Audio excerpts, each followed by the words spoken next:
నమస్తే, welcome to E6 TV. Telugu రాష్ట్రాలకు వాతావరణ శాఖ మరోసారి వర్ష సూచనలు జారీ చేసింది.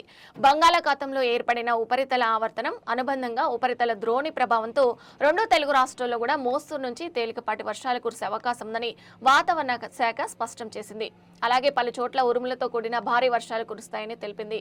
ఈసారి నైరుతి రుతుపవనాలు బలహీనంగా ఉండడంతో వర్షాకాలం స్టార్ట్ అయిన తెలుగు రాష్ట్రాల్లో పెద్దగా వర్షాలు కురవలేదు. దీంతో వర్షాల కోసం అటు రైతన్నలను ఉక్కపోత నుంచి ఉపశమనం పొందించేందుకు ఇటు సాధారణ ప్రజలకు కూడా ఎంతగానో ఎదురు చూస్తున్నారు. మరోసారి అటు ఏపీ విపత్తు నిర్వహణ సంస్థ కూడా ఇటు హైదరాబాద్ వాతావరణ కేంద్ర ఆయా రాష్ట్రాలకు వరుస సూచనలు జారీ చేసింది. ఇక బంగాళాఖాతంలో ఏర్పడిన ఉపరితల ఆవర్తనం అనుబంధంగా ఉపరితల ద్రోణి ప్రభావంతో రెండు తెలుగు రాష్ట్రాల్లో మోస్తరు నుంచి తేలికపాటి వర్షాలు కురిసే అవకాశం ఉందని వాతావరణ శాఖ తెలిపింది. ఇక తెలంగాణలోని పలు జిల్లాల్లో మోస్తరు నుంచి భారీ వర్షాలు కురిసే అవకాశం ఉందని, మరికొన్ని జిల్లాల్లో తేలికపాటి వర్షాలు కురుస్తాయని వాతావరణ శాఖ తెలిపింది.